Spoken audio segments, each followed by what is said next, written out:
नमस्कार, स्वागत है आप सभी के मेरे चैनल पे। मेरा नाम है शंकुरात मिश्रा। दोस्तों, आज के इस वीडियो में हम लोग बहुत ही एक इम्पॉर्टेंट फैक्ट के बारे में डिस्कस कर लेंगे। बहुत ही इम्पॉर्टेंट एक इंफॉर्मेशन आप लोगों से शेयर करेंगे। दोस्तों, अगर पेंशनर के हित पे पेंशन ऑथराइज हो जाता है, पेंशन सैंक्शन हो जाता है, यानी कि उनके हित में पेंशन लागू हो जाता है, तो बाद में क्या उनका जो पेंशन को रिड्यूस भी किया जा सकता है। यानी कि कोई भी ऐसा एक अनफॉर्चुनेट सर्कमस्टेंसेस आ गया कि पेंशनर को लेस पेंशन मिलने लगा इनकमिंग ईयर्स, इनकमिंग मंथ्स। तो दोस्तों, ये क्या संभव है कि एक बार पेंशनर के हित पे अगर कोई भी पेंशन इशू हो जाता है, पेंशन ऑथराइज हो जाता है, पेंशन सैंक्शन हो जाता है उनके डिपार्टमेंट के द्वारा, उनके हेड ऑफ ऑफिसर्स के द्वारा, तो क्या बाद में उस पेंशनर का पेंशन को रिवाइज कर दिया जा सकता है। रिवीजन का मतलब ये नहीं कि उनका पेंशन बढ़ाया जाएगा, बल्कि रिवीजन का मतलब यहाँ पर यही कहा गया है कि to the disadvantage of the pensioner, उनका पेंशन रिवाइज किया जा सकता है कि नहीं। और अगर रिवाइज किया जा सकता है to the disadvantage of pensioner, यानी कि उनका पेंशन जो पहले लागू हो गया था, पेंशन जो उनको मिल रहा था, बाद में उनको कम पेंशन अगर मिलता है, तो कौन सा ऐसा नियम है और इस नियम में क्या कहा गया है कि अगर डिपार्टमेंट के द्वारा, हेड ऑफ ऑफिस के द्वारा पेंशनर के हित पे पेंशन पहले सैंक्शन कर दिया गया है, ऑथराइज कर दिया गया है, बाद में डिपार्टमेंट या हेड ऑफ ऑफिस या पेंशनर को ये कहता है कि भैया आपका पेंशन थोड़ा ज़्यादा दे दिया गया है, इसको अब घटाया जाएगा, तो यहाँ पर सरकार द्वारा क्या नियम में कहा गया है, इसी के बारे में आज हम लोग डिस्कस करेंगे। दोस्तों, पेंशन रूल बुक में ये कहा गया है कि रूल 8 और 9, जहाँ पर कोई गवर्नमेंट ऑफिसर्स के अगेंस्ट कोई सीरियस मिसकॉन्डक्ट, अगर उनका अगेंस्ट कोई डिपार्टमेंटल जो वेरिफिकेशन वो पेंडिंग है, डिपार्टमेंटल कुछ मिसकॉन्डक्ट उनके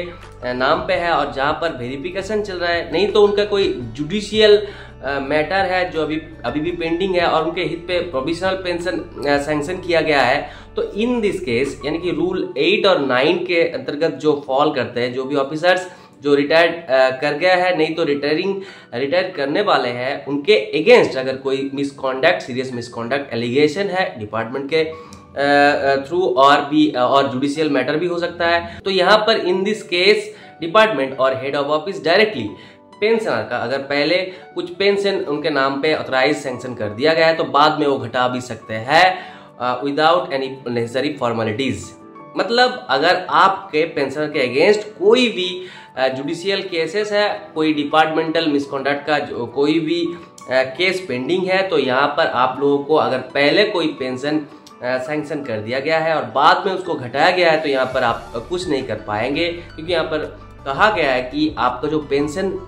गवर्नमेंट द्वारा, डिपार्टमेंट द्वारा जो सैंक्शन हो रहा है वो प्रोविजनल है और आपका जो भी केसेस है वो फाइनलाइज होने के बाद ही आपको परमानेंटली यानी कि आपका फुल टाइम पेंशन आप लोगों को मिलने लगेगा। मगर दूसरे केसेस में जहां पर पेंशनर के अगेंस्ट कोई भी सीरियस मिसकॉन्डक्ट का एलिगेशन नहीं है, कोई भी जुडिशियल केसेस पेंडिंग नहीं है और वो रिटायर कर जाते हैं और उनके हित पे पहले जो पेंशन सैंक्शन हो जाता है, ऑथराइज हो जाता है और बाद में उसको डिडक्ट कर दिया जाता है, बाद में उसको रिड्यूस कर दिया जाता है और डिपार्टमेंट ये कहता है कि हम लोग पेंशन आप लोगों को गलती से ज़्यादा पहले दे दिए थे और अभी आपको रिड्यूस पेंशन मिलेगा और बाकी का जो अमाउंट है एडजस्ट कर लिया जाएगा। दोस्तों, यहाँ पर नियम इस तरह से इतना ईजी नहीं है। यहाँ पर पहला बात ये कहा गया कि अगर कोई क्लरिकल मिस्टेक यहाँ पर है, यानी कि पेंशनर का जब पेंशन सैंक्शन हो रहा था, ऑथराइज हो रहा था, तब कोई अगर क्लरिकल मिस्टेक हो गया था, तो बाद में वो चेंज किया जा सकता है, बाद में पेंशनर का पेंशन रिड्यूस भी किया जा सकता है।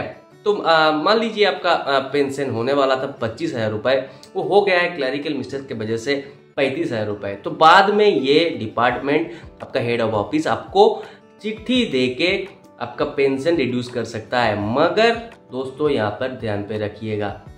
ये जो चीज़ है इसको डिपार्टमेंट को,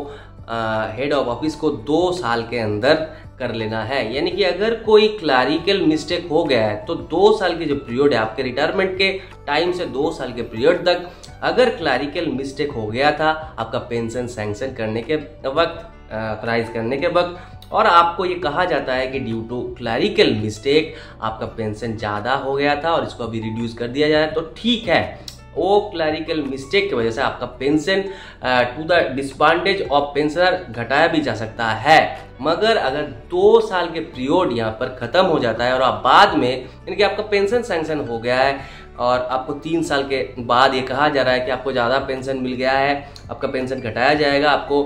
इस तरह से पेंशन मिलेगा, आपको लौटा देना है। तो इसमें आप लोग इतना घबराइएगा नहीं, क्योंकि यहाँ पर गवर्नमेंट ने कहा है कि इन दिस केस अगर 2 साल के पीरियड ओवर हो जाता है और आपको अगर किसी का पेंशन घटाना है तो आपको department of pension and pensioners welfare का जो कॉन्करेंस है वो लेना है, यानी कि उनका जो कॉन्सेंट है वो लेना है, उनका सम्मति लेना है। क्योंकि जब आपको चिट्ठी लिखेगा तो डिपार्टमेंट ऑफ पेंशन और पेंशनर्स वेलफेयर ने जो सम्मति दिया है उसका भी रेफरेंस आपको देना पड़ेगा कि हाँ, डिपार्टमेंट ऑफ पेंशन और पेंशनर्स वेलफेयर ने इस बात को सम्मति दिया है कि आपका पेंशन घटाया जा सकता है। और दूसरी इंपॉर्टेंट बात यहाँ पर यह भी है कि ये जो क्लरिकल मिस्टेक, ये तो बहुत ही आसानी से दोस्तों कह दिया जा सकता है कि क्लरिकल मिस्टेक हो गया है, तो पेंशन ज़्यादा दे दिया गया है, पेंशन अब घटाया जाएगा। यहाँ पर भी गवर्नमेंट ऑफ इंडिया ने यहाँ पर भी पेंशन रूल बुक में ये कहा गया है कि ये जो क्लरिकल मिस्टेक है इसको वेरीफाई कौन करेंगे, इसको verify only and only ministry का जो एडमिनिस्ट्रेटिव डिपार्टमेंट है, वहाँ पर जो एग्जीक्यूटिव बैठते हैं, वहाँ पर जो आला अधिकारी बैठते हैं, वही खाली ये वेरिफिकेशन करेंगे कि वाकई में यहाँ पर कोई क्लरिकल मिस्टेक हुआ था या खामों का ही पेंशनर को हैरेस किया जा रहा है। और उनके एंड से अगर वो क्लियरेंस आता है तभी आपका पेंशन रिड्यूस किया जा सकता है, यानी कि पेंशन रिवाइज किया जा सकता है to the disadvantage of pensioner. तो दोस्तों आई होप आज के इस वीडियो के माध्यम से आप लोग ये जान चुके होंगे कि अगर आपके हित पे पेंशन पहला सैंक्शन ऑथराइज हो जाता है और बाद में इसको रिड्यूस कर दिया जाए तो यहाँ पर नियम क्या है। और आई होप ये वीडियो देखने के बाद आप लोगों के अंदर एक कॉन्फिडेंस एक बनेगा कि आप लोगों के अगेंस्ट अगर कोई इनजस्टिस होता है तो आप लोग नियमों के अनुसार अपना जो कंसर्निंग अथॉरिटी है उनसे आपका मैटर को परस्यू कर सके।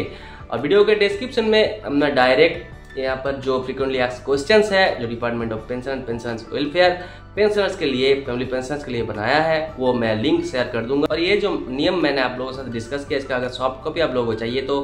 मेरा ईमेल आईडी में ईमेल कीजिएगा, मैं आप लोगों को रिटर्न ईमेल में ये छोटी मोटी कंडीशन में सेंड कर दूंगा। तो दोस्तों इसी के तरह मेरे चैनल से जुड़े रहिए, चैनल को देखते रहिए, चैनल को सब्सक्राइब कीजिए, वीडियो अच्छा लगे तो जरूर शेयर और लाइक कीजिए। Thank you very much. जय हिंद।